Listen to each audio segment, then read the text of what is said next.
এখন এই যে আমেরিকার অবস্থা দেখতে পাচ্ছেন না, কি দাবানল চলতেছে। গাজায় ওই মানুষগুলো সমর্থন দিয়ে, ইহুদিদের দিয়ে ছোট ছোট বাচ্চাদেরকে ঘরের ভেতরে রেখে তালা লাগিয়ে আগুন লাগিয়ে দিয়েছে। ওই বাচ্চারা, আমি ভিডিও দেখেছি, করে চিৎকার দিচ্ছে। কিছু কিছু মানুষ যারা বলছে, রব্বানা আখিরিজনা মিন হাযিহিল ক্বরিয়াতি যালিমি আহলুহা। হে আল্লাহ, জালেম সম্প্রদায় থেকে, এই জনপদ থেকে তুমি আমাদেরকে বের করে নাও। ওয়াজআল লানা মিন লাদুনকা ওয়ালিয়্যা ওয়াজআল লানা মিন লাদুনকা নাসীরা। অথবা তোমার পক্ষ থেকে একটা সাহায্যকারী আমাদের জন্য পাঠাও। রব্বুল আলামিন যেন ওই ছোট ছোট বাচ্চা নিষ্পাপ যারা এখনো গোনা লেখা শুরু হয়নি, এই গাজার এই ছোট ছোট মুসলমান ছেলে মেয়েদের আর্তনাদ আরশে পৌঁছানোর কারণে এখন শাস্তি দিচ্ছে। যারা নীরব ছিল বিশ্বে, এই মডেলগুলো, আমেরিকা ৭০,০০০ মেশিন লাগিয়েছে আগুন লিভানোর। ৭০,০০০। আপনি চিন্তা করতে পারেন, এই বাংলাদেশের মতো ৫৯টা দেশ জোড়া দিলে যত বড় হয়, এক আমেরিকা একা অত বড়, এত বড় বিশাল দেশের যে লস অ্যাঞ্জেলস নাকি পুড়ে যাচ্ছে না। আমি দেখেছি এই ভিডিওগুলো, কান্না, এমনি কান্না চলে আসছে। মানুষকে আল্লাহ যা দিচ্ছে, এর জন্য হাজারো পশু পাখি পর্যন্ত কষ্ট পাচ্ছে। হরিণ পুড়িয়ে দেখলাম, পুড়ে একেবারে পুরা ভত্তা হয়ে পড়ে আছে। ওদের একদিকে বরফ জমে যাচ্ছে ঠান্ডায়, আর একদিকে দাবানল জ্বলতেছে। ৭০,০০০ মেশিন দিয়ে শেষ পর্যন্ত আজকে জানিয়েছে যে আমাদের আয়ত্তের বাইরে, কারণ সেখানে পানি দেওয়া হয়, ওই জায়গায় আগুন আরো বেশি জ্বলে। আরে ভাই, আপনি আল্লাহর সাথে পাল্লা দিয়ে পারবেন? এটাকে দুনিয়ার কেউ করাচ্ছে? আল্লাহ নিজে করছেন। ইন্না বাতশা রাব্বিকা লাশাদীদ। আল্লাহ বলেন, আমার ধরা বড় শক্ত ধরা। এমনিতে আমি কাউকে কিছু বলি না, যদি একবার ধরি ওরে আমি আর ছাড়ি না। আল্লাহ নিজে ধরেছেন। এখন আপনি ৭০,০০০ কেন, ৭০ লাখও যদি পানি আগুন লিভানোর মেশিন দিয়ে চেষ্টা চালান, জীবনও লিভাতে পারবেন না। যত দেবেন আরো তীব্রতা বাড়বে। কথা বলেন না কেন? এখন শুনলাম যে বিভিন্ন মসজিদের ইমামদেরকে, খতিবদেরকে ডাক দিয়ে বলছে, আমাদের আয়ত্তের বাইরে, আমাদের আর কিছু করার নেই, আপনারা এবার আজান দেন। এবার আজান দে। আজান দেওয়া মানুষগুলোকে ধরে ধরে আগুন দিয়ে পুড়িয়ে দিয়েছ, এখন ঠেলা টের পাও। আল্লাহ মনে আছে বাংলাদেশের জালেমদের ওপরও এরকম একটা প্রতিশোধ নিচ্ছে। আলেমদের মাথায় দড়ি দিয়ে যখন নিয়ে যেত, তখন বলতো দেখ কেমন লাগে। এখন যখন নিয়ে যায় আদালতে, আমরাও বলছি দেখ কেমন লাগে। যদিও শয়তানদেরকে এখনো পর্যন্ত আরামে রেখেছে। সেদিন এই গম চোরটা দেখলাম, এই কামরুল টাক, ওরে ২ তালার কথা বলে ৪ তালায় তুলেছে। এই জন্য এত বড় ইতরামি করো আমার সাথে? ওরে শয়তান! আলেমদের মাথায় দড়ি দিয়ে ছাগলের মতো টেনে নিয়েছে, তো তখন কিছু বলনি। আর এখন ২ তালার কথা বলে ৪ তালায় নিয়ে যায় তোমার গরম, ওর মুখের উপরে দেওয়া দরকার ২ চাটি। শয়তান, শয়তান। এই দেশটাকে নষ্ট করার জন্য যারা ভূমিকা পালন করেছে, তার ভেতরে এটা একটা শয়তান। শিক্ষা ব্যবস্থা ধ্বংস করার জন্য যারা কাজ কাম করেছে, আপনার এই পাশের জেলা চাঁদপুরের একজন আর চট্টগ্রামের একজন, একেবারে শেষ করে দিয়েছে এই ২ জন। এর আগে সিলেটের একজন ছিল, ওটাও একটা শয়তান। ওদের শয়তান না কোনটা? প্রত্যেকটাই শয়তান। শয়তান মনে হয় ১৫.৫ বছরের ছুটি নিয়েছিল, বলেছিল যে আমি আর শয়তানি কোথায় করব, আমার চাইতে বড় বড় ভাই দেশে আছে, আমি বিয়ে চলে গেলাম অন্য দেশে। কে একটা যেন গল্প বলতো ছোটকালে সন্তান, যে শয়তান একবার খুঁজে পাওয়া যাচ্ছে না, কোথায় আছে কোথায় আছে। ও শেষ পর্যন্ত খোঁজ খবর নিয়ে দেখা গেল বাংলাদেশ নামে একটা দেশে বঙ্গবন্ধু শেখ মুজিবুর রহমানের পা ধরে পড়ে আছে। কে তুমি এখানে? বলে আমি শুধু আদম আর হাওয়াকে ধোঁকা দিতে গিয়ে আমার ঘাম ঝরে গেছে। আরে তো আমার বড় উস্তাদ, এ ধোঁকা দিয়েছি 7.5 কোটি মানুষকে। আমি মাত্র 2 জনকে ধোঁকা দিতে গিয়ে জীবন আমার শেষ। এটা আমার বড় উস্তাদ না যে 7.5 কোটি মানুষ ধোঁকা দিয়ে বোকা বানিয়ে আজ বসিতে, এইটাই আমার বড় উস্তাদ।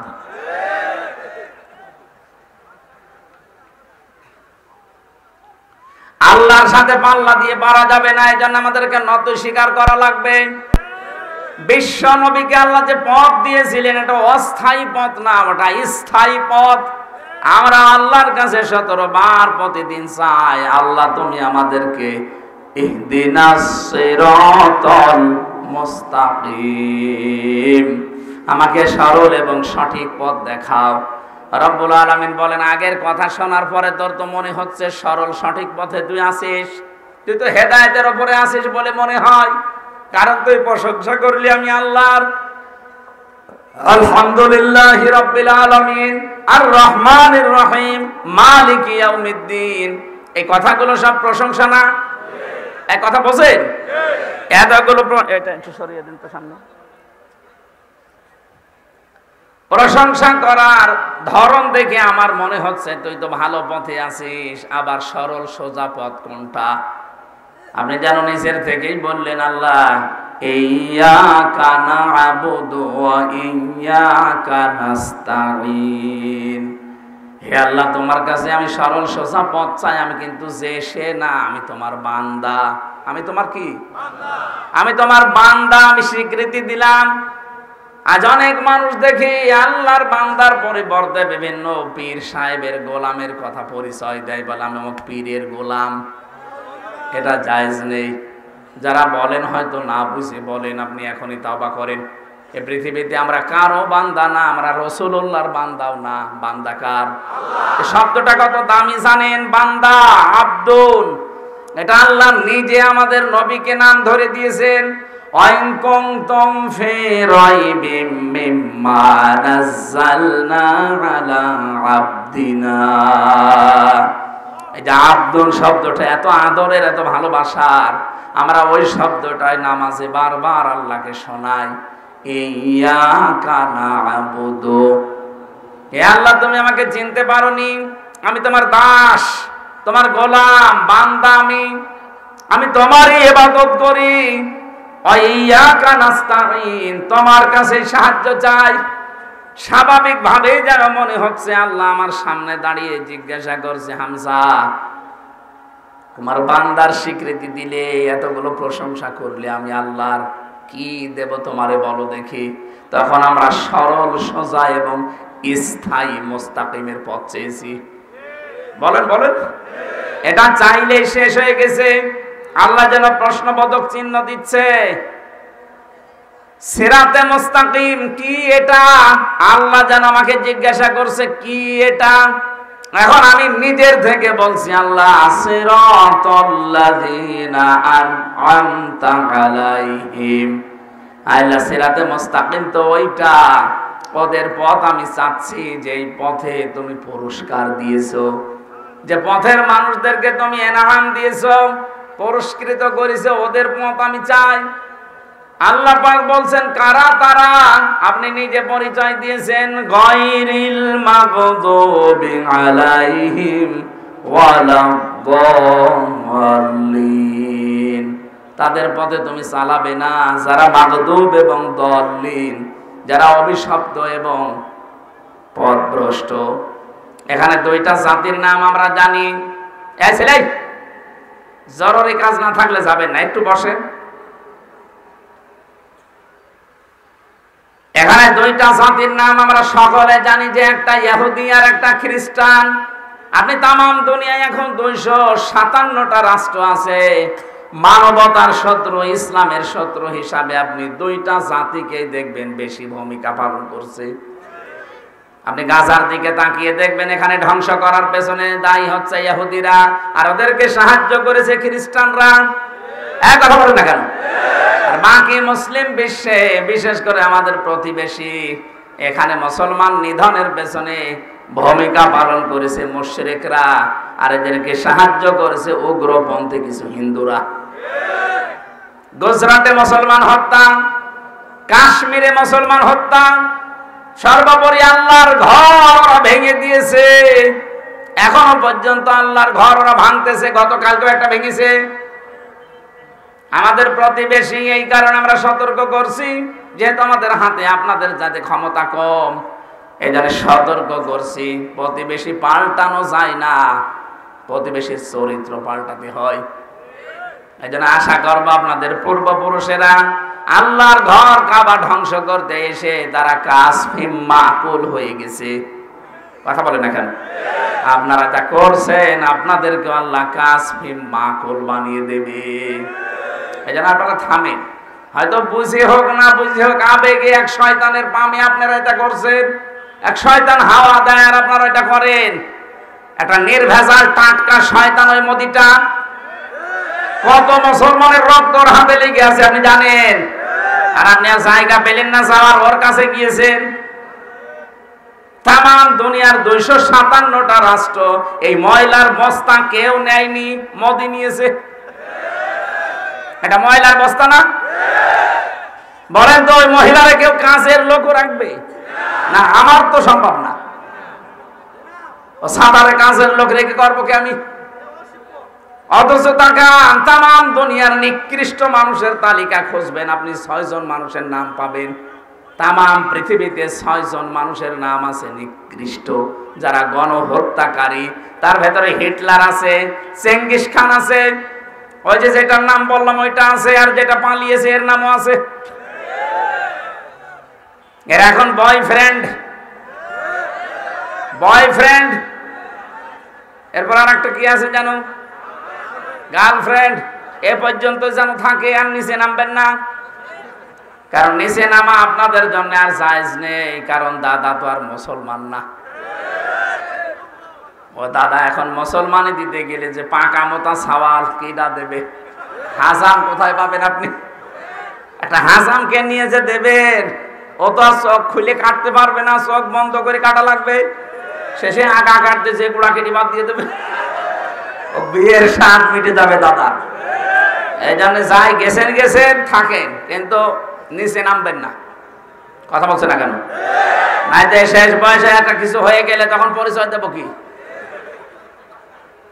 পরিচয় দেওয়া সম্ভব ওই সময়? আমার কোরআন মানবে? আলা তুনকিহুল মুশরিকিনা হাত্তা ইউমিনু, সূরা বাকারা 2 নাম্বার পারা 14 নাম্বার পৃষ্ঠা 4 নাম্বার লাইনের 221 নাম্বার আয়াতের মাঝের অংশে আছে। আল্লাহ বলেন, কোন মুশরিক পুরুষ যদি ঈমান না আনে, কোন মুমিনা নারীর জন্য তার সাথে বিয়ে করা জায়েজ নেই। আমি এই জন্যই বকবক করছি, এমনি করতাম না। এই জন্য গেছেন ভালো, সাবধানে থাকবেন, কারণ ওদের তো চরিত্র ঠিক নেই। কখন আবার কি করে ফেলে, শেষে দেখা যাচ্ছে বুড়ো বয়সে নাতি আমরা কি করব।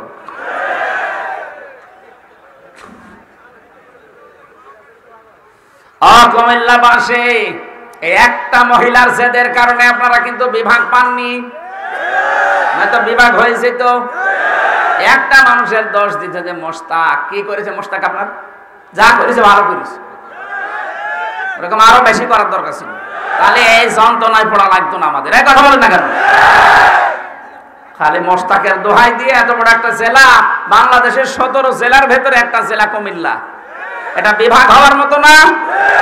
কি হয়তো আপনার দিলে খালি একজনের উপরে হিংসা করে আপনাদের সারা কুমিল্লায় প্রায় 20-22 লক্ষ মানুষ বাস করে পুরা জেলা মিলে। হ্যাঁ, এতগুলো মানুষের এখন সব মনের ভেতরে দুঃখ না? এই দুঃখ থাকবে না, সামনে জেলা বিভাগ হবে ইনশাআল্লাহ। আমরা সবাই চাচ্ছি, সারা বাংলাদেশে তো আমি ঘুরি, বলে না এটা ঠিক হয়নি, এদের বিভাগ দেওয়া দরকার। আল্লাহ যেন অন্তত এটা আপনাদের দেখার তৌফিক দেন, জোরে বলেন আমিন। আমার ভাইরা, আমি যে কথা বলছিলাম, রব্বুল আলামিন এই 2টা জাতির নাম দিয়েছেন এই কারণে, একটা অভিশপ্ত আর একটা পথভ্রষ্ট। এই পৃথিবীতে কেন তারা অভিশপ্ত, কেন পথভ্রষ্ট, আমি প্রায় 5টা কারণ পেয়েছি তাফসিরে। এইদিকে তাকান, এটা আমাদের সাথে আবার মিলবে। 1 নম্বরে, এই মানুষগুলো কিন্তু জানতো যে আমাদের নবী মুহাম্মদুর রাসূলুল্লাহ শেষ নবী এবং সর্বশ্রেষ্ঠ নবী, কারণ ওদের তাওরাতে ওদের ইনজিলে কয়েকশো বার লেখা ছিল এটা।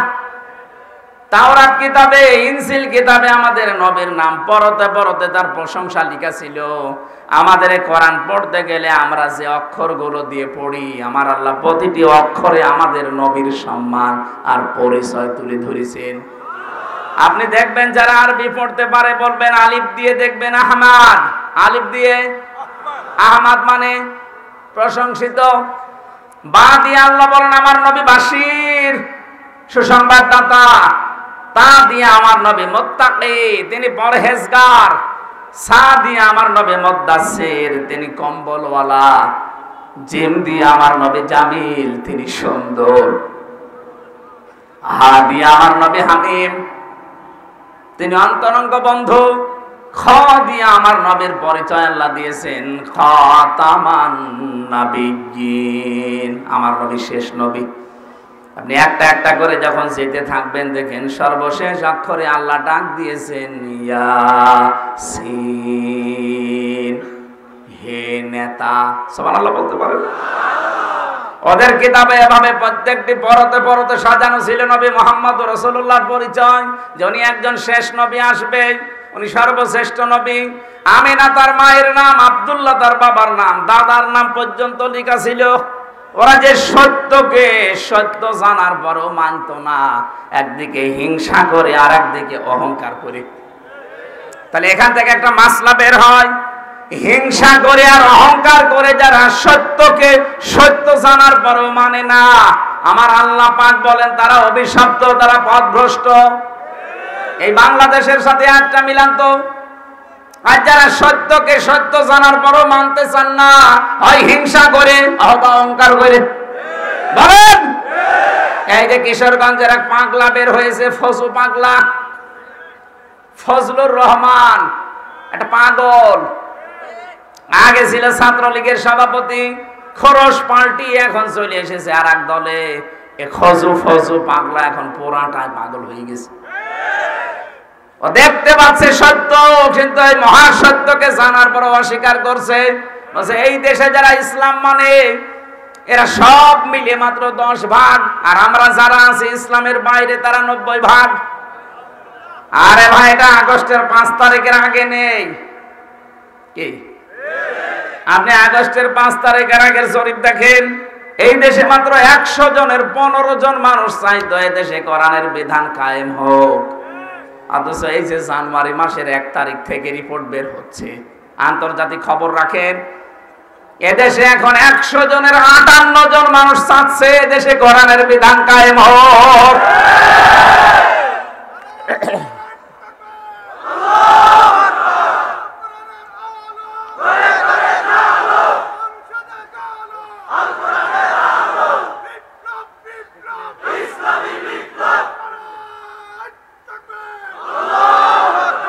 এই ফজুর মতো আরো কিছু মানুষ দেখছে পাগল হয়ে গেছে।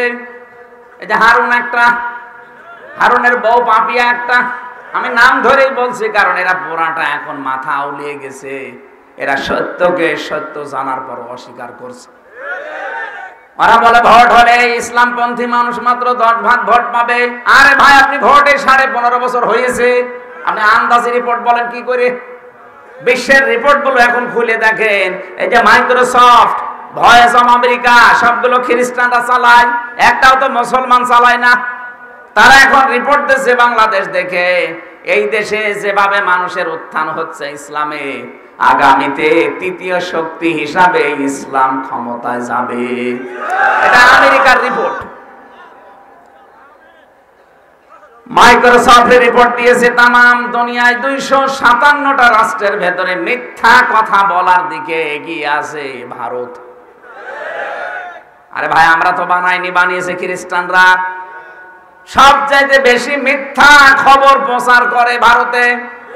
আপনি দেখেছিলেন না ওদের সাংবাদিকের অবস্থা কি? হলহকার, মলম। আমার মনে হয় মলম বিক্রেতা অত নড়াচড়া করে না।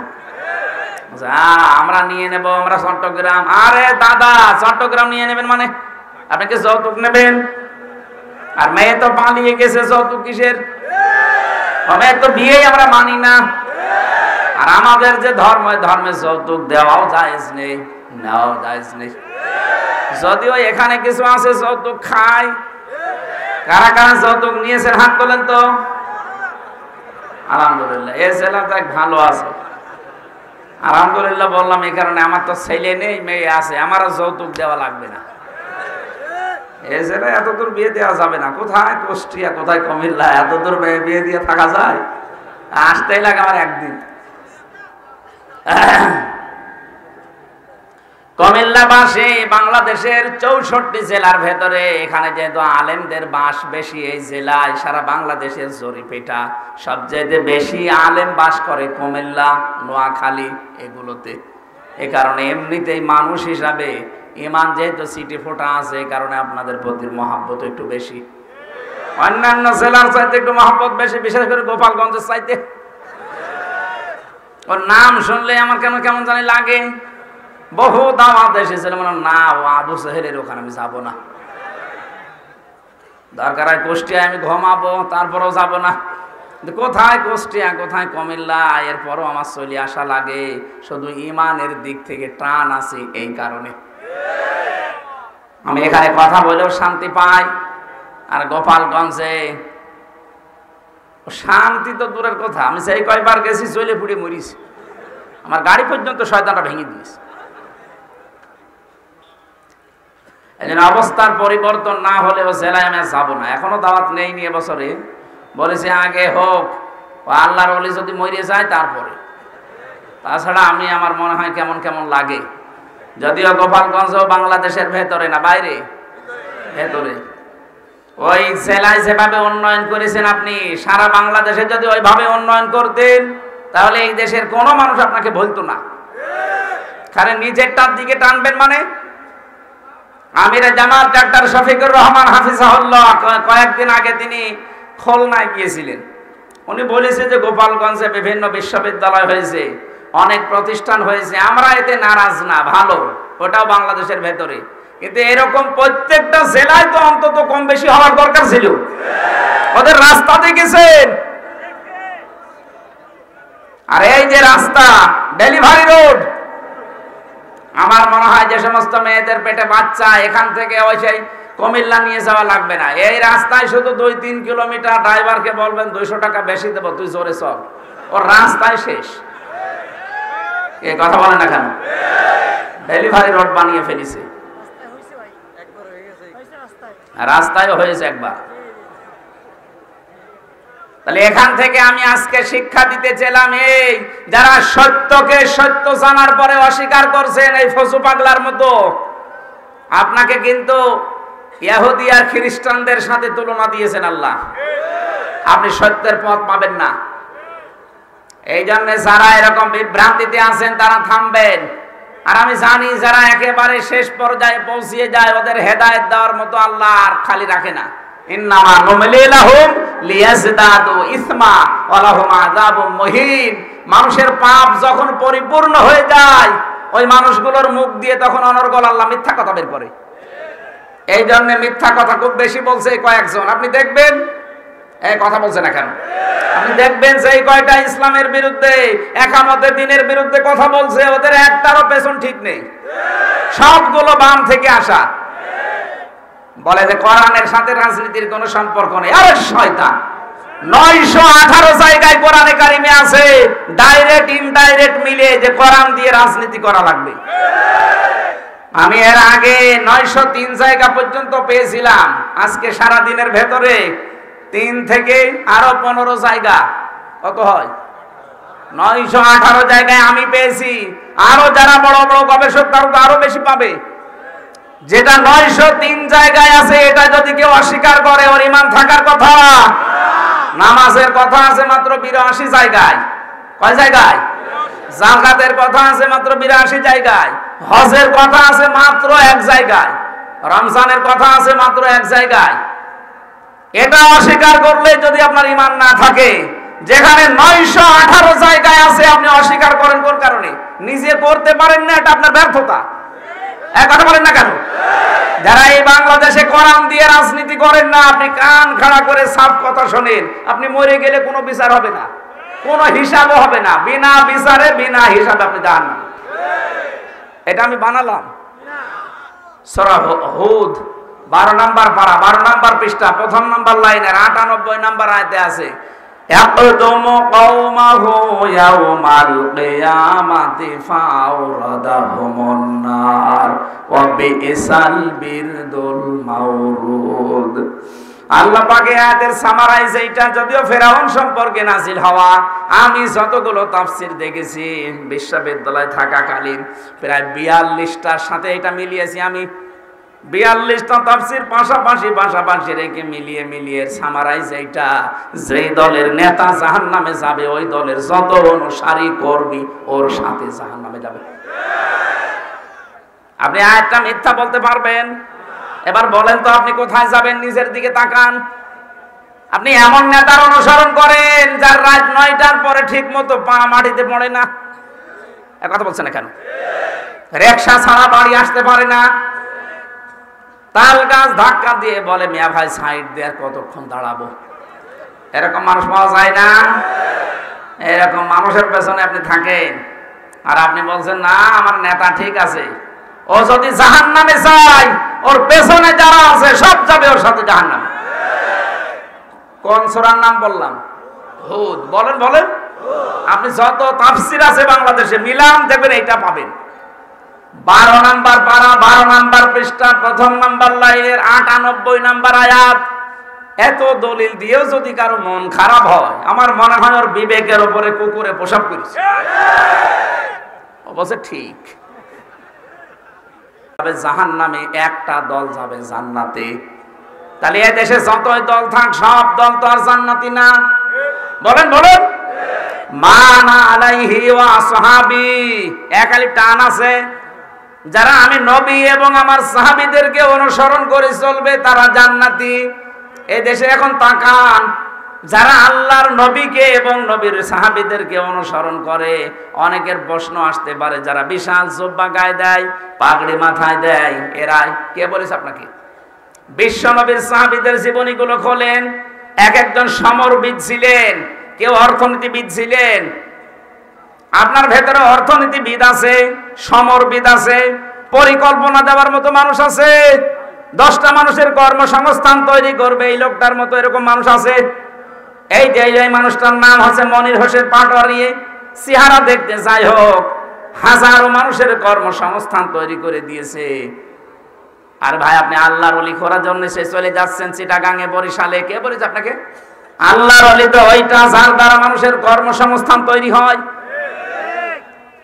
একটা মানুষ চুরি থেকে, ডাকাতি থেকে, ছিনতাই করা থেকে, হাইজ্যাক করা থেকে বেঁচে নিজের জায়েজ কর্মজীবনে আছে, যার মাধ্যমে আছে, সেই লোকটার দাম কত আপনি জানেন? আমি মনির হোসেন পাটোয়ারি সাহেবকে ধন্যবাদ জানাচ্ছি, কারণ ওনার চাইতে টাকাওয়ালা মানুষে বাংলাদেশে কম নেই। কত মানুষের টাকা তারা ব্যাংকে রাখে, ছাতা পড়ে যায়, অথচ ওনার টাকাগুলো উনি কাজে লাগিয়েছে, হাজার হাজার মানুষের কর্মসংস্থান তৈরি করে দিয়েছে। এক একটা মানুষ কর্ম করে খেতে পারলে তার দ্বারা আরো 4-5 জন পরিবারের সদস্য চলে। এই পরিকল্পনা তৈরি করা লাগবে না, এই আইডিয়া নিয়ে আসা লাগবে না। ওনার মাথা ছোট হোক কিন্তু আইডিয়া তো আছে। আমরা আল্লাহর ওলি খুঁজেই পাই না। আমি সাত বাংলা কথা বলছি। আল্লাহর ওলি যে লোকটা গাছতলায় বসে আছে, যে তার বাসতলায় বসে আছে, দরবার খুলে বসে আছে, ওটা আল্লাহর শত্রু। কারণ যার কাজ নেই ওটা আল্লাহর শত্রু। আল কাসিবু হাবিবুল্লাহ, যারা কাজ করে খায় এরা আল্লাহর বন্ধু। সুবহানাল্লাহ বলতে পারেন না? অনেক কাজ করে খায়, কাজ করিয়ে খায়, এই মানুষগুলোই আল্লাহর বন্ধু। যদি ফরজ যে বিধানগুলো আছে ওটা ঠিক রাখতে পারে, শুধু ফরজ নামাজ, ফরজ রোজা, ফরজ হজ, ফরজ যাকাত এগুলো ঠিক রেখে যদি মানুষের সাথে মুআমালাত মুআশারাত ঠিক থাকে, কসম করছি আল্লাহর ওলি ওইটাই। আল কাসিবু হাবিবুল্লাহ, যারা কাজ করে খায়, পরিশ্রম করে, এরা আল্লাহর বন্ধু। আল কাসিবু হাবিবুল্লাহ। তলাবু কাসবিল হালালি ফারিদাতুম বাদাল ফারিদা, নির্ধারিত ফরজ আদায় করার পর হালাল রুজির জন্য চেষ্টা করা, কষ্ট করা, ওটা আরেকটা ফরজ। এই ফরজটা বাংলাদেশে নেই, এই জন্য এত দুর্নীতি। এটা যদি আমরা ফরজ মনে করে পালন করতাম, 42,000 কোটি টাকা প্রতি বছরে বছরে পাচার হতো না। এক পদ্মা সেতু বানাতে 32,000 কোটি টাকা খরচ। কেন? যারা বানিয়েছে তাদের সাথে কথা বলেন, যত টাকা আপনি এখান থেকে মারিং কাটিং করেছেন এরকম ব্রিজ 4টা বানানো যাবে। ওই যে শুধু নামাজকে, রোজাকে, কোরআন পড়াকে ইবাদত মনে করে, আর কর্মজীবন যেটা হালাল রুজির জন্য চেষ্টা করা, এগুলো মনে করে দুনিয়ার কাজ। এই জন্য দরবেশের মতো মানুষ এত বড় বড় দাড়ি 36,000 কোটি টাকা চুরি করেছে। ওর হাত না, ওর মনে হয় ছোট ঠ্যাঙও কেটে ফেলা দরকার। শয়তান যা করেছে।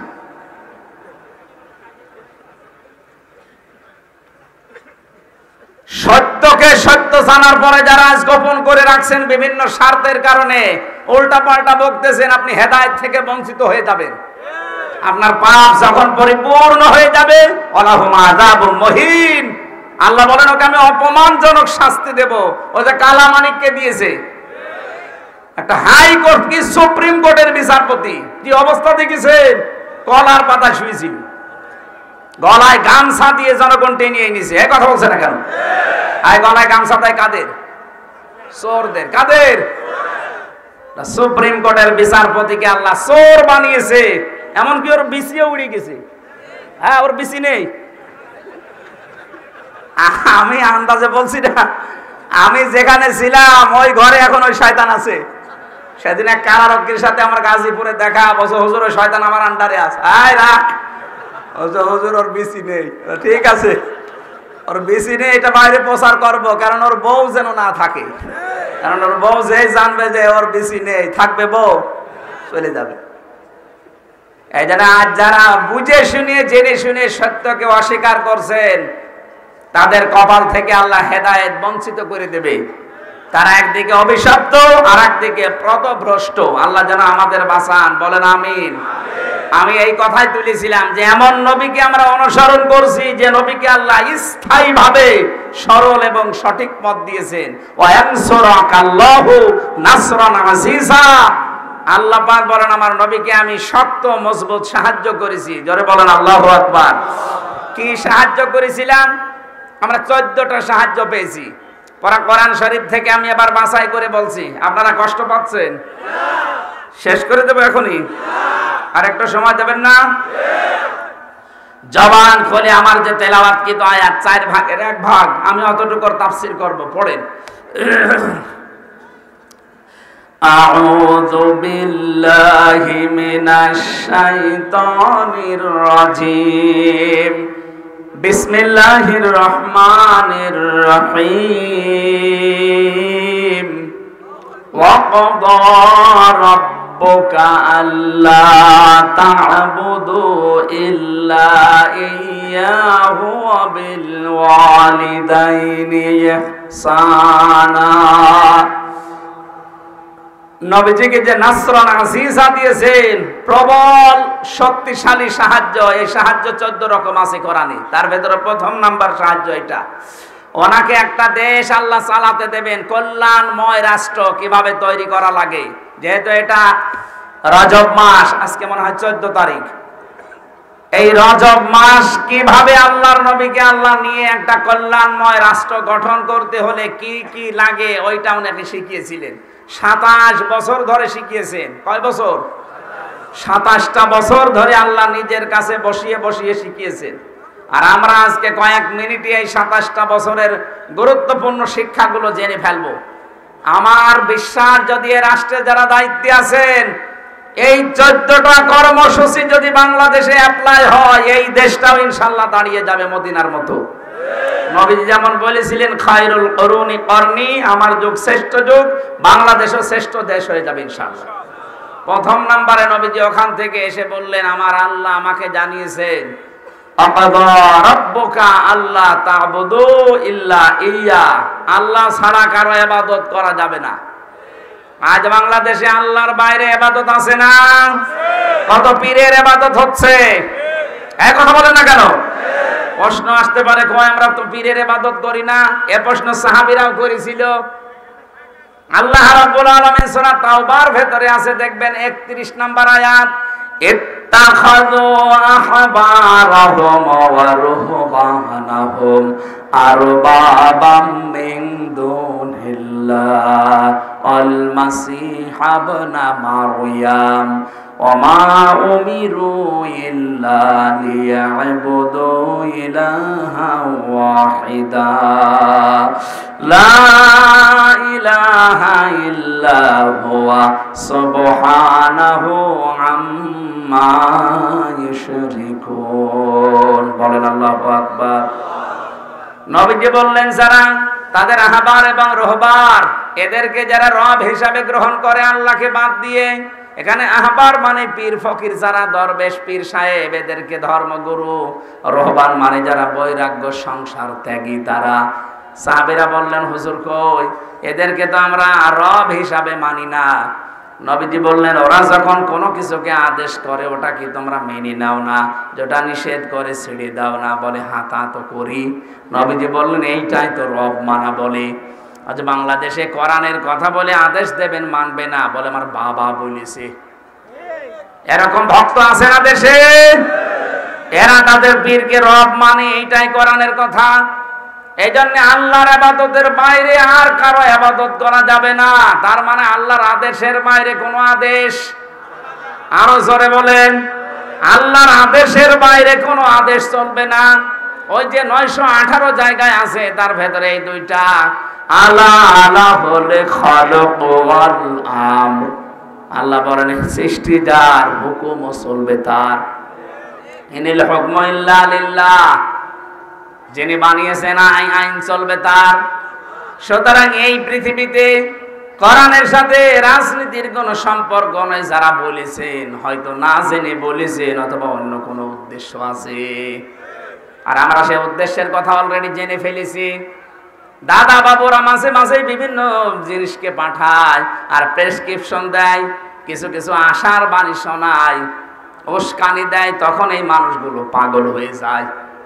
আমরা এই পাগলামিতে আর কোনোদিন পা দেব না। আমরা যদি পা দিতে চাই কোরআনে কারিমের পথে পা দেব। কথা বলেন ঠিক কিনা? আমার কথার অর্থ বোঝেন আপনি? কথা বলেন না কেন? সুতরাং কারো উস্কানিতে পা দেওয়া যাবে না। ওখানে বসে বসে উনি চা খায় আর উস্কানি দেয়। এ দেশে অনেকে উস্কানিতে পা দিয়ে বিশৃঙ্খলা তৈরি করে, মাঝে মাঝে বিভিন্ন নাম নিয়ে, কেউ রিক্সা লীগ, কেউ আনসার লীগ। কথা বলছে না কেন? মাঝে মাঝে দেখবেন অন্যান্য ধর্মের লোকদের কেউ দিয়ে উস্কানি দেয়। আর এগুলো উস্কানিতে পা দেয় তারা, যারা এই 15.5 বছরে মাল কামিয়েছে। বিশেষ করে গোপালগঞ্জের লোক যেহেতু বেশি, এই জন্য উস্কানিতে পাও দেয় ওরা বেশি। কি হয়েছে দেখেছেন? পেছনে লাল হয়ে গেছে। ওই কয়েকদিন সন্তান গোপালগঞ্জ থেকে ঢাকায় আসলে বসে আসবেন 300 টাকা, দাঁড়িয়ে আসলে 1000 টাকা। কি পিটানো পিটিয়েছিল। এই জন্য আমরা যেন কারো উস্কানিতে পা না দেই। আজ এই দাদারা এসে মাঝে মাঝে অনেককে উস্কানি দিচ্ছে, টিপস দিচ্ছে, তখন আলেমদের বিরুদ্ধে আবার ওই শয়তানের তৈরি করা শব্দগুলো উচ্চারণ করছে। রাজাকার এই শব্দটা যেন সামনে কেউ উচ্চারণ না করে, মৌলবাদ এই শব্দ সামনে যেন কেউ উচ্চারণ না করে। এটা ওই জালেমদের তৈরি করা। এইটা তৈরি করে করেই তো সামনে হাজারো আলেমদেরকে ওরা বিভিন্ন জায়গায় জেল খাটিয়েছে। আমার নামেও লাগিয়েছিল। কিসের মৌলবাদ বলেন আপনারা? কিসের জঙ্গির নাটক সাজিয়েছেন? এখন যিনি র্যাবের দায়িত্বে আছে তিনি অলরেডি ঘোষণা দিয়েছেন যে জঙ্গি এটা পুরাটা একটা নাটক, এই মনিরুলের তৈরি করা। কোথায় আছে সেই শয়তান আমি জানি না। আমার মনে হয় এরকম মানুষকে আর বাঁচিয়ে রাখা ঠিক না, সবাই করে দেওয়া দরকার। ওরা বহু আলেমের জীবন নষ্ট করেছে এই জঙ্গির নাটক সাজিয়ে। আমার জীবন থেকে 3টা বছর কেড়ে নিল আন্দাজে একটা বেকার একটা মিথ্যা মামলা দিয়ে। কিছুদিন আগে আদালত থেকে আমার রায় দিয়েছে যে আমি নির্দোষ, আমার কোনো দোষ পাইনি। তা আমি নির্দোষ মানুষকে যারা 3টা বছর জেল খাটিয়েছে, তাও ফাঁসির কন্টেম ছেলে, আমি চাই তারাও যেন 3 বছর এরকম জেলে থাকে। আর এখন মামলার রায় আমার কাছে কল দিয়ে বল হুজুর মাফ করে দিন। কিসের মাফ? আগে আমার টাকা ফেরত দেন। কথা বলে না কেন? আমার বাবার কাছে যত টাকা খেয়েছেন আগে টাকাগুলো ফেরত দেবেন। বলে মাফ করে দিয়ে, মাফ নাই, আমার উপর যে কষ্ট হয়েছে আমি মাফ করলাম, আমার বাবা মাফ করবে কি করে, আমার বউ মাফ করবে কি করে? তাদেরকে আপনারা যা করেছেন আগে ওইগুলো ফেরত দিয়ে দেন। এরপরে আমি আকিস গ্রুপে চাকরি করতাম, সেখান থেকেও শয়তানরা 32 লাখ টাকা নিয়েছে। এই জন্য যার কাছে যারা যে অপরাধ করেছেন এই 15.5 বছরে, যদি মাপ পেতে চান তার কাছে যে ক্ষমা চাবেন, আর তার যা ক্ষতি হয়েছে ক্ষতিপূরণ দেবেন। নাই তো শুধু আস্তাগফিরুল্লাহ পড়ে জীবনও আপনার মাফ হবে না। যারা বলে যে আস্তাগফিরুল্লাহ পড়লেই মাফ হয়ে যায়, আন্দাজে বলে। কারণ আপনি তো অপরাধ আল্লাহর কাছে করেননি যে আস্তাগফিরুল্লাহ পড়বেন, অপরাধ করেছেন আপনি হামজার কাছে। এক কথা বলে না কেন? এজন্য অপরাধ যার কাছে ক্ষমা চাবেন, অপরাধ যার কাছে স্বীকার করবেন। এদেশের মানুষ পুরা উল্টা বোঝে, অপরাধ করে এদেশে আর কাবার দেওয়াল ধরে কান্নাকাটি করে। তোর কাবার দেওয়াল ধরে কান্নাকাটি করার দরকার কি? তুই কি আল্লাহর কাছে অপরাধ করেছিস? অপরাধ করেছিস যার কাছে, ক্ষমা চাবি তার কাছে। আর শুধু ক্ষমা চাইলেই হবে? আপনি তার ক্ষতিপূরণ দেবেন না? এই যে পিবিআর যেই লোকটা মনোজ কুমার, এটা টাটকা নির্ভেজাল শয়তান। এর জন্য প্রায় 20 জনের উপরে আমার পাশে জেল খাটতেছে দেখলাম। কেউ ফাঁসির আসামি, কেউ যাবজ্জীবন। ওই নুসরাত হত্যা মামলার যে লোকটা, ওর কারণে মদ যে মসি বলে একজন ছিল, সেও আমার মনে হয় বিনা কারণে জেল খেটেছে, একটু ঝামেলার কারণে। আর ওই শয়তান হাজার হাজার কোটি কোটি টাকা মারিং কাঠিং করেছে বিভিন্ন জায়গায়। আর এদের কাছেও টাকা চেয়েছিল, এরা টাকা দিতে চায়নি, এদেরকে ফাঁসিয়ে এখন এই যে জেল খাটাচ্ছে, জীবনটাই নষ্ট করে দিয়েছে। একটা স্বামী যদি ভেতরে থাকে তার পরিবার পুরো নষ্ট হয়ে যায় না? ওই শয়তানের শুনলাম ভিসা বাতিল করে দিয়েছে, ওর পাসপোর্টও জব্দ করেছে। ওকে যেন ছাড়া না হয় এই মনোজ কুমার। এটা একটা নির্ভেজাল টাটকা, একেবারে টাটকা শয়তান। আমি তো শয়তান দেখিনি, ওরে দেখলে মনে হয় শয়তান যদি দেখতাম তো এরকমই হতো। এরকম বহু শয়তান এই দেশে এই জালেমাকে টিকিয়ে রাখার জন্য চেষ্টা চালিয়েছিল। এই ডিআইজি মনিরুল যেটা, এরপরে আমার এই আসাদুজ্জামান কাউন্টার টেররিজমের যেটা প্রধান ছিল, ওটা আর একটা, খালি আলেমদেরকে গায়ে হাত দিত। আল্লামা জুনায়েদ বাবুনগরী রহমতুল্লাহ আলাইহি তার দাড়ি ধরে এভাবে টান দিয়ে তুলে ফেলেছিল। আলেমদেরকে পা উল্টা দিকে দিয়ে মাথা নিচের দিকে দিয়ে পিটিয়েছে। আমারও হাত পেছনে বেঁধে বা ডান্ডা বেড়ে দিয়েছে পায়ে, মাজার সাথে দড়ি বেঁধে 11 ঘন্টা টাঙিয়ে রেখেছে শয়তান, তাও মাটির নিচে। এরপরে চোখ বেঁধে দিয়েছে কালো কাপড় দিয়ে। মাঝে মাঝে বলছে, যা বলতে বলি এগুলো যদি না বলেন তাহলে আপনার বউ তুলে নিয়ে আনবো। ওরা আমার সামনে ওই যে কি দিয়ে নখ তোলে, ওই মেশিন গুলো নিয়ে এসে দেখাতো যে এইগুলো দিয়ে আমরা হাতে পায়ের নখ তুলি। আমার মনে হয় এখন ওদের তোলা দরকার। কথা বলেন। শিবিরের সভাপতি ছিল দেলাওয়ার ভাই, নাম শোনেননি? তার গরম করে তার লজ্জাস্থানে ঢুকিয়েছে। ওরা নিজেরাই বলছিল আমার সাথে যে দেলাওয়ারকে আর মাসুদকে আমরা একেবারে ফুটবলের মতো পিটিয়েছি, তার পুরো সঙ্গই নষ্ট হয়ে গেছে।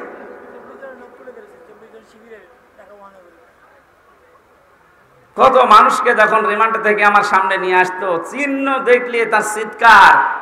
বলেন তো, একটা জীবিত মানুষের নখ যদি এরকম তুলে ফেলে, ফিনকি দিয়ে রক্ত বের হয়। আপনি তুলে দেখেন, একটা মানুষের চোখের এই যে ভরু, এগুলো সব তুলে ফেলেন, দেখবেন ও কিছুক্ষণ পরে পিটাবেন পায়ের নিচে, অন্ধকার দেখবে।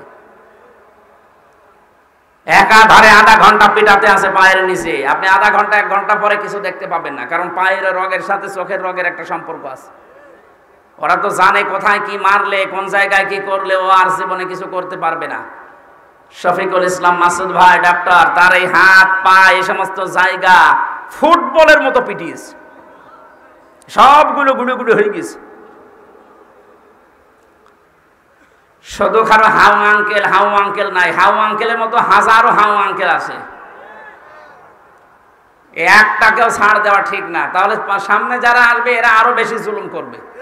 এদেরকে দৃষ্টান্ত হিসাবে এমন শাস্তি দেওয়া লাগবে, আগামীতে যারা আসবে ক্ষমতায় তারা যেন অন্তত ভয়ে কাঁপে না, দরকার নেই। আর যদি এখন আপনি এদেরকে বাবা শাহজালাল ঠিক আছে মাফ করে দিলাম যান, আগামীতে যারা আসবে ওরা মনে করবে কিছুই তো হয় না, দেখি আবার শুরু করি। এই জন্য অনেকে কিন্তু বলা অলরেডি আরম্ভ করেছে যে 15.5 বছরে তো কোরআনের অনুষ্ঠান করতে অনুমতি লাগতো, আমরা যদি যেতে পারি অনুমতি দেব না। আরে ভাই, আপনি বলবেন ঠিক আছে, তাহলে এখনই বলে ফেলবেন, কয়েকদিন পরে বলতে পারলেন না, মানুষ তো সব জেনে ফেলবে। কথা বলছেন এখানে? আপনি যেটা বলবেন আমরা জানি, যে কিছুদিন পরে বলবেন, ভোটটা হয়ে যাক আগে। আগে যদি বলে ফেলেন এদেশে 96% মুসলমান, এরা জাতে মাতাল হলো তাহলে ঠিক আছে। আপনি আলেমদের বিরুদ্ধে যাবেন, জীবনও এ দেশের মানুষ মেনে নেবে না। এই কথা বলে না কেন? সুতরাং এই দেশকে শান্তি, স্বস্তি, নিরাপত্তা দিতে যদি চান, এই 14 দফা কর্মসূচি মাস্ট বি এই দেশে এখন কায়েম করা লাগবে। নবীজিকে বললেন যে প্রথম নাম্বার কায়েম করবেন, কেউ যেন আমি আল্লাহ ছাড়া অন্য কারো ইবাদত না করে। এটা যখন একেবারে সব জায়গায় জারি হয়ে যাবে, অবিল ওয়ালিদাইনি ইহসানা, এই পৃথিবীতে আমি আল্লাহর পরে সবচাইতে বেশি কষ্ট করে এই মানুষের জন্য তার মা বাবা। আমি বিজ্ঞানের তথ্য পড়েছি, একটা মানুষ পৃথিবীতে আসতে যে কষ্ট হয় মায়ের 57 ইউনিট কষ্ট হয়। কত? অথচ 45 ইউনিট কষ্ট দিলে একটা মানুষ মরে যায়। আমরা যারা পুরুষ মানুষ আছি সর্বোচ্চ 45 ইউনিট কষ্ট পেলে আপনি মরে যাবেন। আর মা আমার মুখ দেখা দেখিয়ে 57 ইউনিট কষ্ট সহ্য করেছে। অথচ এই মাকে অনেকে আলাদা করে দিচ্ছে খাবারের ভয়ে। অনেকে তাদেরকে শুধু আলাদা করে না, বৃদ্ধাশ্রমে রেখে আসতেছে। বর খুশির জন্য, শাশুড়ির খুশির জন্য মা বাবাকে আলাদা করে দেয়, বাড়ি থেকে তাড়িয়ে দেয়। এমন মানুষ কুমিল্লায় নেই? এটা আলেমদের জেলা। এই কাজ করেন কোন কারণে? এটা রংপুর বিভাগের ওই যারা, তাদেরকে আমরা মফিজ বলে ডাকি, তারা করলে নাই হয়, তারা বোঝে না সোঝে না। আপনারা তো জ্ঞানী মানুষ। এ জেলা বাংলাদেশের জন্য একটা শিক্ষা। অনেক মানুষ এই জেলার দিকে তাকিয়ে থাকে। আর আপনারা যদি বৃদ্ধাশ্রম তৈরি করেন, কুমিল্লাতে বৃদ্ধাশ্রম তৈরি হচ্ছে, নাউজুবিল্লাহি মিন যালিক। বৃদ্ধাশ্রম তৈরি করা জায়েজ নেই। আমি সেদিন নীলফামারী জেলার কিশোরগঞ্জ থানায় গিয়েছিলাম একটা বৃদ্ধাশ্রম দেখার জন্য। যে দেখি এইদিকে 25 জন, এইদিকে 25 জন মা আর বাবা বসে আছে, চোখের ভেতরে তাদের পানি টলটল করছে। ওদের চেহারার দিকে বোঝা যাচ্ছে যে প্রত্যেকটা মা বাবার সন্তানের জন্য বরদোয়া দিচ্ছে। ওদেরও আমার মতো ছেলে মেয়ে নেই? এক কথা বলে না কেন?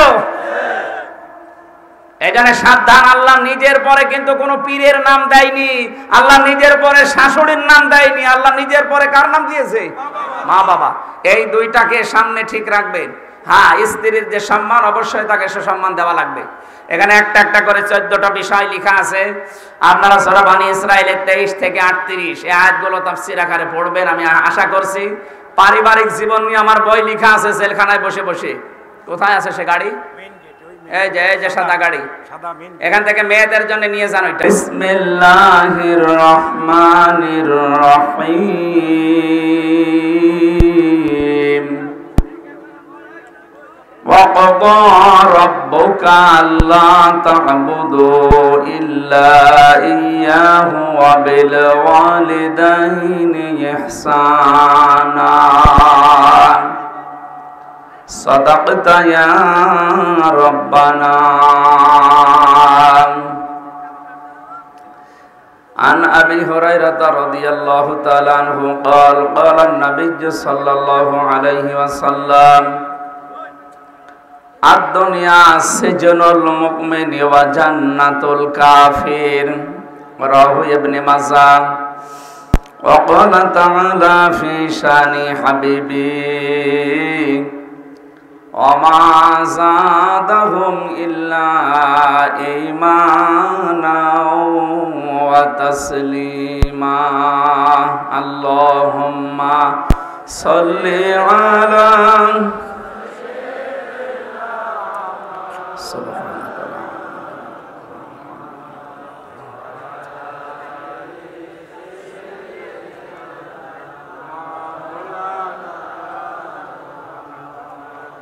بلغ العلا بكماله كشف الدجى بجماله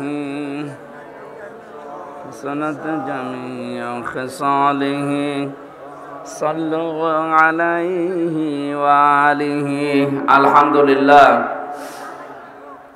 কুমিল্লা জেলার চান্দিনা থানার অন্তর্গত বড়ইয়া কৃষ্ণপুর শাহী জামে শাহী ঈদগাহ ময়দানে আল ইসলাহ যুব সমাজ পরিষদের উদ্যোগে নবম বাৎসরিক 2 দিন ব্যাপী তাফসীরুল কোরআন মাহফিলের সমাপনী রজনীর স্বনামধন্য সভাপতি জনাব মোহাম্মদ মনির হোসেন পাটোয়ারি, বিশিষ্ট শিল্পপতি, শ্রদ্ধাভাজন বড় ভাই, যার বাড়িতে এসেছিলাম মনে হয়, হায়াতে তাজ্জেবা সিহাতে কুল্লিয়া কামনা করছি, আল্লাহ যেন দান করেন, বলেন আমিন। এ মাহফিলের প্রধান অতিথি বিশ্বনন্দিত মুফাসসিরে কোরআন শহীদ আল্লামা দিলওয়ার হোসাইন সাইদি রহমতুল্লাহ আলাইহির সুযোগ্য সন্তান আলহাজ মোহাম্মদ শামীম বিন সাইদি দামাত বারকাতুহুমুল আলিয়া, সম্মানিত পরিচালক জনাব মাওলানা মোস্তফা কামাল, চেয়ারম্যান বড়ইয়া কৃষ্ণপুর আল ইসলাহ যুব সমাজ পরিষদ, এতক্ষণ যারা আলোচনা রাখলেন কোরআনে কারিম থেকে, মুফতি গোলাম কবির আল আজহারি, জনাব মাওলানা হোসাইন মাহফুজ চুয়াডাঙ্গা, মাওলানা মিজানুর রহমান, মাওলানা ফয়েজুল্লাহ বিন আনসারি। এ মাহফিলে গতকাল এখানে যারা কথা বলেছিলেন অধ্যাপক মাওলানা আব্দুল মতিন, জনাব মনিরুল ইসলাম মজুমদার, জনাব মাওলানা মুফতি এনামুল হক আজাদি, মাওলানা রাশিদুল ইসলাম, সম্মানিত ওলামা ইকরাম, সামনে বসা মুসলমান ভাইরা, পর্দার আড়ালের সম্মানিত মা এবং বোনেরা, প্রশাসনের ভাইরা,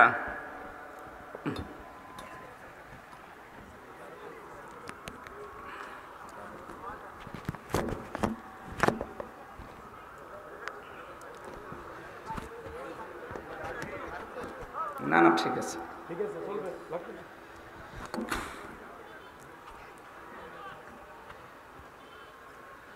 প্রাণপ্রিয় কুমিল্লাবাসী, আল্লাহর দরবারে শুকরিয়া জানাচ্ছি যিনি কোরআনে কারিমের জন্য আজকের এই গভীর রজনী পর্যন্ত আমাদেরকে জেগে থাকার তৌফিক, ধৈর্য এবং সহ্য দিয়েছেন। এত রাত পর্যন্ত মাহফিল হয়, রাত 11টা কি 10টা 15 বেজে গেছে, 10টা শেষ করে দেওয়ার দরকার ছিল, যে না মানে সারা রাত জেগে থাকবে মানুষ। এখানে বসেন না কেন, দাঁড়িয়ে আছেন কেন? বসে পড়েন, সব বসেন। আগামী থেকে সিস্টেম পাল্টিয়ে ফেলবেন। আল্লামা দিলওয়ার হোসাইন সাইদি রহমতুল্লাহ আলাইহি উনি যেভাবে অনুষ্ঠান করতেন, করোনার অনুষ্ঠানগুলো ওইভাবে করবেন, সব দিকে উপকার হবে। মাগরিব থেকে এশা পর্যন্ত একজনকে তুলে দেবেন, এশার পরে রাত 9টা 9:30 সর্বোচ্চ 10টায় যেন মাহফিল শেষ হয়ে যায়, তাহলে সবাই বাঁচবে। আপনাদের এলাকায় মনে হয় সিস্টেম আছে যে সারা রাত চলে না, মানে দরবার কেন্দ্রিক অনুষ্ঠানগুলো কোথায় পেয়েছে এরা? সুন্নতের পুরা বিপরীত এটা। এশার নামাজের পরে গুরুত্বপূর্ণ কাজ না থাকলে ঘুমিয়ে পড়া দরকার, আর রাত তোলে ওরা রাত 10টা 11টা 12টা 1টায়। সেদিন সিরাজগঞ্জে না কোন জায়গায় নিয়ে গিয়েছিল, পাবনা, আমারে বলছে হুজুর আপনি ঘুমান, আপনার ফলর রাত 3টায়। না, এরকম মাহফিল করার জন্যই তো এসেছি, তাও তো আপনাকে আমরা সকাল সকাল তুললাম। এইটাই যদি সকাল হয় তো বিকাল কখন? এরপরে আর কেউ আছে? বলে আর একজন আছে না, আমরা ওই রকম অনুষ্ঠান সামনে করব না ইনশাল্লাহ। ঘোষণা দিচ্ছি এই মাহফিলে, এই যে রেকর্ড হচ্ছে তো, আগামী থেকে অনুষ্ঠানগুলো আমরা সর্বোচ্চ 9:30 10টায় শেষ করে দেবো ইনশাল্লাহ। কারণ আমাদের মাহফিলগুলো ক্লাস সিস্টেমে হয়, আমরা একটা বিষয়ের ওপরে কথা বলি, সর্বোচ্চ 1 ঘন্টা 15 মিনিট বা 1.5 ঘন্টায় আমাদের আলোচনা শেষ হয়ে যায়। একটা ক্লাস খুব বেশি নিলে আবার আগের কথা মানুষ ভুলে যায়। দেখবেন পৃথিবীতে যত দেশ আছে, যত ক্লাস আছে, প্রত্যেকটা ক্লাস সরকার ভাগ করে দেয়, শিক্ষা মন্ত্রণালয় থেকে ভাগ করা আছে 40-45 মিনিট, এর উপরে আর ক্লাস হয় কেন? কি যারা বিশ্ববিদ্যালয়ে ক্লাস নেয় আমি দেখেছি, মিশর থেকে যারা আসতো, সৌদি আরব থেকে আসতো, মদিনা বিশ্ববিদ্যালয় থেকে, ডক্টর জিয়াদ বলে একজন স্যার ছিল আমার, উনি আরবি গ্রামার নিতেন। লোকটা বাংলা বলতে পারতো না, তো আরবিতে এমন কায়দা কৌশলে গভীরে চলে যেত। ও 45 মিনিট না 45 ঘন্টা বসে থাকবেন, কখন সময় যায় আপনি টেরও পাবেন না, যারা বোঝে তারা। আর যদি গ্রাম্য মানুষ নিয়ে তার সামনে বসিয়ে দেন, ও 2 মিনিট পরে গালি দেবে, হ্যাঁ ঘন্টামি করার জায়গা পায় না, কে বলে না। কিন্তু যারা বোঝে তারা 40-45 মিনিট না 45 ঘন্টা চলে গেলেও মনে করবে যেন আরো গভীরে ঢুকুক। তো এই জন্য ক্লাসের সিস্টেম সরকার এভাবে করেছে, এই কারণে এই মাথায় কথা ধরার একটা লিমিট আছে। 45 মিনিটের পরে বিজ্ঞানী মাথার উপরে গবেষণা চালিয়ে দিয়ে গেছে যে যতই ভালো কথা বলেন আগেরটা আপনি ভুলে যাবেন। এই জন্য আমরা এমন ক্লাস করব না যে আগের গুরুত্বপূর্ণ কথাগুলো ভুলে যাচ্ছেন। এই জন্য যতটুকু পারা যায় আমরা চেষ্টা করব এখান থেকে কিছু বাড়ি নিয়ে যাওয়ার। যে আল্লাহ আমাদেরকে এখনো পর্যন্ত ধৈর্য ধারণ করে সহ্য নিয়ে এখানে বসে থাকার তৌফিক দিয়েছেন, বলেন আলহামদুলিল্লাহ। দরুদ আর সালাম পাঠ করছি আমাদের নবী, মানবতার মহান শিক্ষক মুহাম্মদুর রাসূলুল্লাহ সাল্লাল্লাহু আলাইহি ওয়াসাল্লামের প্রতি, যারা আনিত আদর্শ পেয়ে আমরা খুশি না বেজার? সবাই খুশি তো ইনশাআল্লাহ? এই কথাটা যেন ঠিক থাকে। মুহাম্মদুর রাসূলুল্লাহ আমাদের কাছে একমাত্র আদর্শ। এই কারণে দুনিয়ায় এমন কোনো মানুষ আসে না যার চরিত্র আপনার কাছে পরিষ্কার। আপনি বলতে পারবেন যে আপনি যাকে মেনে চলেন এই লোকটা জীবনে কোনোদিন মিথ্যা কথা বলেনি? পারবেন না। এই লোকটা জীবনে জেনা করেনি এ কথা বলতে পারবেন? তাও পারবেন না। অথচ এমন একজনকে আমরা মানি যে লোকটা সারাটা জীবনে 63 বছরে কোনোদিন একটা মিথ্যা কথা বলেনি, বলেন আলহামদুলিল্লাহ। আর বাকি গোলান করে তো বললামই না, জীবনে তারা স্পর্শও করেনি।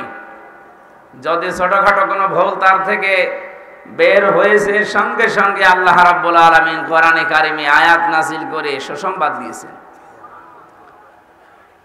আল্লাহ পাক বলেন লিয়াগফিরা লাকাল্লাহু মা তাকদ্দামা মিন যামবিকা ওয়া মা তাআখার ওয়া ইউতিম্মা নি'মাতাহু আলাইকা ওয়া ইয়াহদিয়াকা সিরাতাম মুস্তাকিমা। হে নবী, আপনার আগে পেছনে যা আছে সব আমি আল্লাহ মাফ করে দেব না দিয়েছি। লিয়াগফিরা লাকাল্লাহু মা তাকদ্দামা মিন যামবিকা, সামনে পেছনে যা ছিল একটাও রাখি নাই। কোনো ভুল ত্রুটি যদি হয়েছে আমি আল্লাহ ওটা আর বাকি নেই, সবগুলো আমি মাফ করে দিয়েছি। ওয়া ইউতিম্মা নি'মাতাহু আলাইকা, যত নিয়ামত আমি আল্লাহর আছে সব আপনাকে আমি দিয়ে দিয়েছি। আপনি কথা বুঝতেছেন? আল্লাহ যত নিয়ামত বানিয়েছেন সব আল্লাহ পাক নবীকে দিয়ে দিয়েছেন। শুধু এতটুকু আল্লাহ শেষ করেননি। ওয়া ইউতিম্মু, এটা মোজারে বর্তমান ভবিষ্যৎ, প্রেজেন্ট ফিউচার। যত নিয়ামত আল্লাহ পাক বানিয়েছেন কিয়ামত পর্যন্ত যত নিয়ামত দুনিয়াতে বানাবেন সব কিছু আমার নবীর নামে আল্লাহ উৎসর্গ করে দিয়েছেন। ওয়া ইয়াহদিয়াকা সিরাতাম মুস্তাকিমা, আপনাকে আমি আল্লাহ নিজে পথ দেখাচ্ছি, দেখাবো কিয়ামত পর্যন্ত। এই শব্দটা থাকবে কোরআনে। সিরাতাম মুস্তাকিমা, সরল এবং সঠিক যে পথ, শুধু সরল সঠিক পথ অর্থ হবে না, মুস্তাকিমা মানে স্থায়ী সরল পথ। ভালো করে শুনি, নবীকে আল্লাহ যে পথ দিয়েছেন আজ ভালো আছে কালকে নষ্ট হয়ে যাবে এমন না।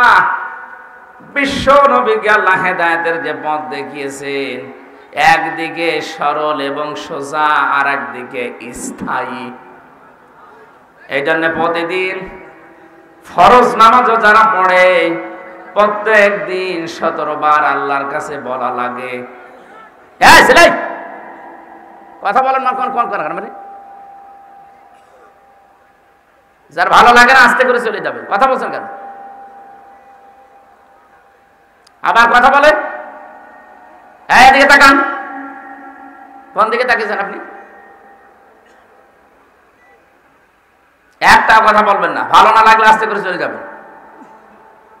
আর প্রসাব পায়খানা বাদ দিয়ে কেউ যেতেও পারবেন না। যাবেন মানে আপনি এসেছেন কেন? আর খুব বেশি যদি হয় বিড়ি খাওয়ার জন্য যাবেন না, অনেকে বিড়ির নেশা আছে, তখন ওরা ফতোয়া দিয়ে কি করবো? বিড়ি খেতে মনে চাইলে খেয়ে চলে আসবে। আসবেন তো? বস ঠিক, ঠিক আছে। তার মানে এলাকায় সব চলে। এই ভাই, ওই মোজাটা ড্রাইভারের কাছ থেকে নিয়ে আসেন তো, পায়ে শীত লাগছে। আর এটা কার? এটা কার?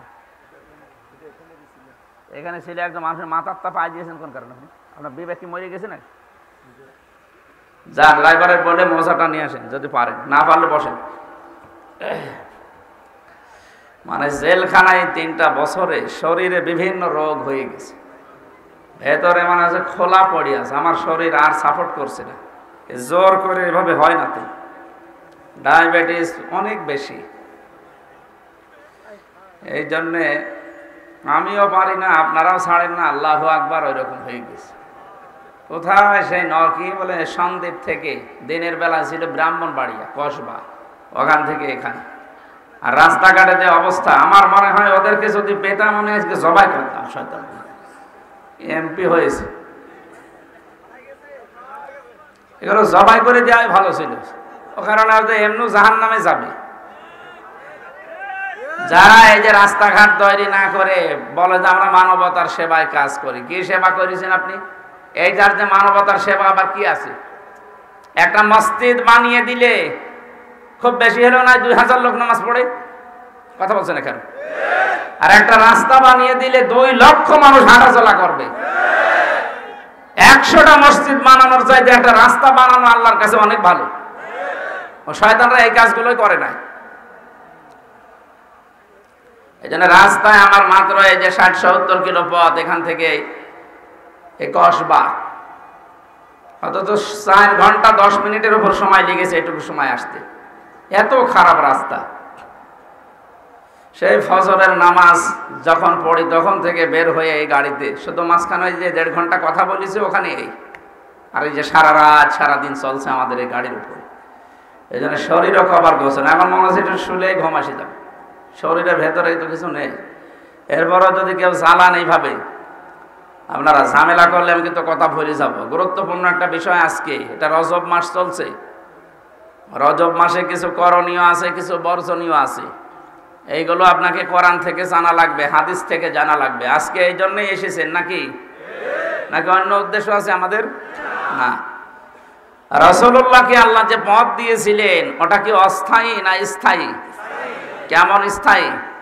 আজ আছে কাল 2 দিন পরে রাস্তার মতো হয়ে যাবে কিয়ামত পর্যন্ত।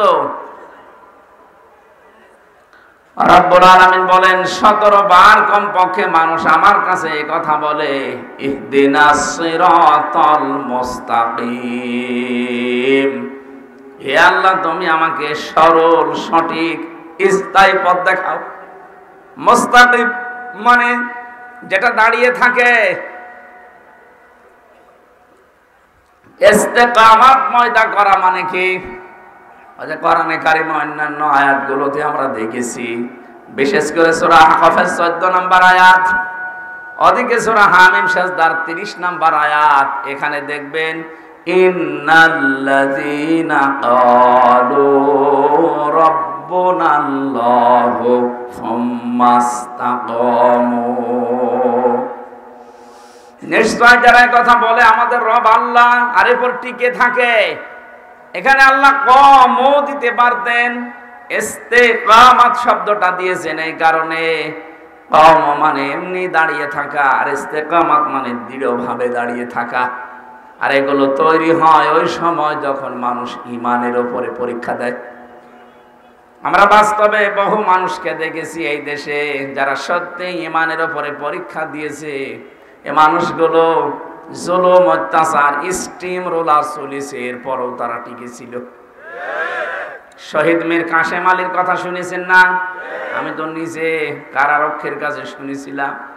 এই লোকটার 3 ঘন্টা পরে ফাঁসি হবে, অথচ তিনি বললেন যে আমি 2 ঘন্টা ঘুমালাম, 1 ঘন্টা আগে তুমি আমারে ডেকে দিও।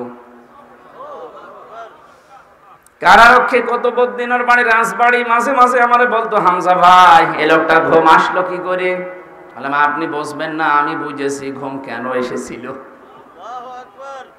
যারা এই কথা বলতে পারবে যে আমাদের রব আল্লাহ, আর এর উপরে টিকে থাকতে পারবে দৃঢ়ভাবে, সুদৃঢ়ভাবে টিকে থাকতে পারবে, তাতানাজ্জালু আলাইহিমুল মালাইকা। তাতানাজ্জাল এটা মোজারে, বর্তমান ভবিষ্যৎ প্রেজেন্ট ফিউচার, মালাকুন 1 বছর, মালাইকা বহু বছর। আল্লাহ বলেন এদের জন্য আমি বিপদে আপদে পড়লে ফেরেশতা পাঠাচ্ছি, পাঠাবো।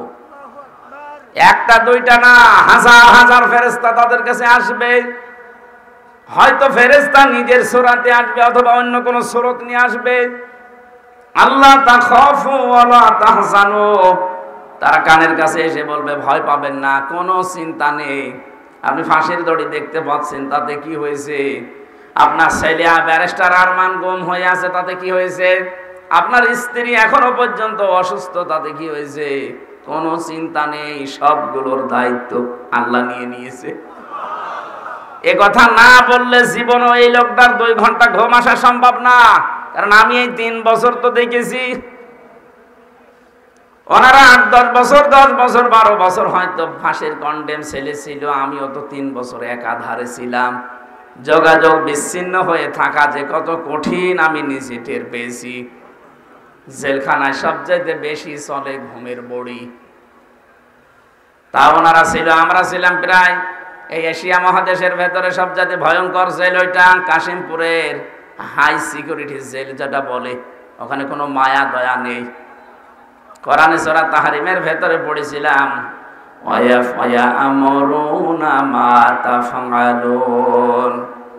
ওই মানুষ, ওই ফেরেশতাগুলো বোবা একদিকে, কালা একদিকে, অন্ধ আর একদিকে, শুধু মুগুর হাতে দিয়েছে, ওরা পিটাতেই থাকবে। আপনি বললেও কিছু শুনবে না, ওরা তো চোখেও দেখে না, কথাও বলতে পারে না। এইরকম ফেরেশতার হাতে মুগুর দিয়ে বলবে, আল্লাহ বলবে পিটা, পিটাতেই থাকবে। আল্লাহ যা আদেশ করেছে ওইটা ছাড়াও কিচ্ছু জানে না। তা আমরা মনে হয় এই 3টা বছর এইটাই দেখেছি, ও হাসিনা যা আদেশ করেছে ও তা ছাড়া কিছুই জানে না। ওর মনুষ্যত্ব মরে গিয়েছিল। না তো একটা মানুষকে 3.5 হাতে দিকে, এদিকে 1.5 হাত, এতটুকু জায়গায় 24 ঘন্টা তালাবদ্ধ করে রাখে, তো ওর বিবেক নেই? ওই জেলারের, ওই সোফারের, ওই আইজির, ওই পিজন আইজি যে ছিল ডিআইজি, ওর বিবেক ছিল না? ছিল, কিন্তু বিবেক মরে গেছে। আমার মনে হয় ফেরেশতার মতো, ওরে যা বলে দিয়েছে ও তাই করবে। আমি আলেম হই আর আমি জালেম হই, ওর কাছে কিছুই না। আমার নামের আগে যে একটা মাওলানা লেখা আছে, ওর কাছেও কিছুই না। রাতের বেলা এসে 5-7 জন দেখতাম পাশের রুমে যারা আছে, এই ওঠেন, ওঠেন, এ কথা বলে কি করবো এখন? কি করব মানে চলে যাওয়া লাগবে, মনে হচ্ছে ছেড়ে দেবে আমারে। চোখ বেঁধে নেবে কালো কাপড় দিয়ে, হাত পেছনে হ্যান্ডকাপ দিয়ে বেঁধে দেয়, পায়ে ডান্ডা বেড়ি লাগিয়ে চলতেই থাকে সারা রাত। কোথায় কোথায় ঘোরায় আল্লাহ জানে। হঠাৎ রাত 3টা বাজে, 4টা বাজে, চোখ খুলে দেবে, হাতের বেড়ি খুলে দেবে, পায়ের ডান্ডা বেড়ি খুলে দেবে। কোথায় আমি? বলবে গাজীপুর জঙ্গলে। এখানে কি? বলে তোরে ছেড়ে দিলাম, যা। যে আপনি দৌড় দেবেন, পেছন থেকে গুলি করে বলবে সকালে যে ক্রস ফায়ারে মরে গেছে। আপনারা শোনেননি ক্রস ফায়ারের নাটক? এইভাবে চলতো। আমি তো নিজে মাটির নিচে থেকে দেখেছি। এরা রাতের বেলায় এসে এভাবে নিয়ে চলে যেত, হঠাৎ উধাও। এই ছিল মানুষের জীবন। ওই লোকটা পড়ে আছে আজ 2 বছর, 5 বছর, 7 বছর। আমি শুনেছিলাম যারা আমার সাথে ছিল ওরা বলেছে 14 বছরের মানুষ আমরা পেয়েছি। কেউ জানে না দুনিয়ায় যে লোকটা বেঁচে আছে কিনা। এত বড় বড় নখ হয়েছে তো মানুষের। চুল দাড়ি গপ দেখলে আপনি ভয় পেয়ে যাবেন প্রথমে। ওরে বাবা, কি মানুষ না জঙ্গল থেকে বেরিয়ে আসতেছে। এরা দেওয়ালের সাথে আঙ্গুলের এই নখ দিয়ে খুশিয়ে ভাঙা ভাঙা অক্ষরে লিখে রাখতো, ভাই যদি বাইরে যেতে পারেন তবে একটু জানাবেন যে আমি বেঁচে আছি। কারণ বাইরে মানুষ জানেই না যে ও বেঁচে আছে। এমন কিছু মানুষকে জিজ্ঞাসা করতাম যে আপনার নাম কি? বলে কি? তার মানে ও নিজের নামও জানে না। তার মানে ওই নাম ধরে তো তাকে বছরের পর বছর ডাকা হয় না, ও নামও ভুলে গেছে।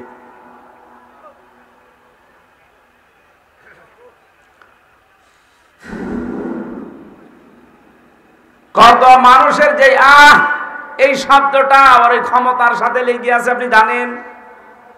জালেমকে এমনি পালিয়েছে, ওর বংশটা এখন পালানো বংশ।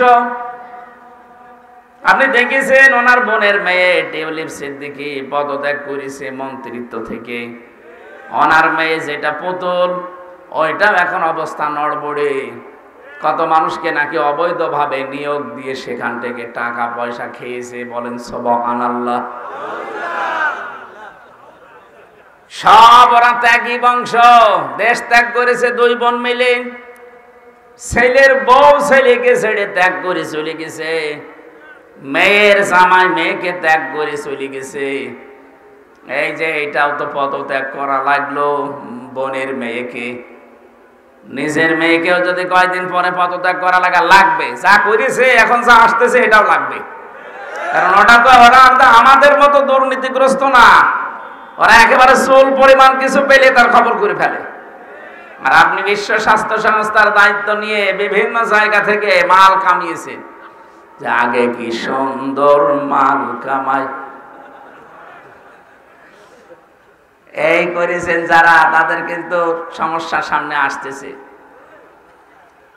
আমার ভাইরা, এই যে কত মানুষের আর্তনাদ জড়িয়ে আছে। তাহাজ্জুদের সময় দেখেছি মাঝে মাঝে রাত 3:30 4টার সময় যখন আমরা উঠতাম, মাওলানা মামুনুল হক আর আমি এক জায়গায় ছিলাম, হঠাৎ ওযু করার জন্য উঠে 2 তলা 3 তলা 4 তলা 5 তলা থেকে আওয়াজ আসতো, আহ কে গো? ওই যে বিডিআর, আজ 14 বছর পড়ে আছে বিডিআর, কিচ্ছু জানে না। ও মাঝে মাঝে এসে বলতো, হামজা ভাই মাত্র আর 1 মাস পরে আমি রিটায়ার্ড হয়ে যেতাম। অথচ এই জালেমরা একটা দুর্বিসন্ধি করে আমাদের এই প্রশাসনের বিভাগটা নষ্ট করি। আমি আর 14 বছর পড়ে আছি বিনা কারণে। এ বয়সে আমার স্ত্রীর কাছে, আমার ছেলে মেয়ের কাছে, নাতির কাছে থাকার কথা, অথচ আজ মুরব্বী মানুষ, পঞ্চগড়ে বাড়ি লোকটার 14 বছর পড়ে আছে। মাঝে মাঝে রাতের বেলা দেখতাম এভাবে আহ শব্দ দিত। আমার মনে হয় ওর এই আর্তনাদ, এর এই দীর্ঘশ্বাস আরো সে চলে গেছে। নবীজি যে জানিয়েছেন, ইত্তাকি দাওয়াতাল মাজলুম ফাইন্নাহা লাইসা বাইনাহু ওয়া বাইনাল্লাহি হিজাব, রাহু মুসলিম। তোমরা বেঁচে থাকো মাজলুমের বরদুয়া থেকে, কারণ মাজলুমের বরদুয়া আর আল্লাহর ভেতরে কোনো হিজাব থাকে না, পর্দা থাকে না।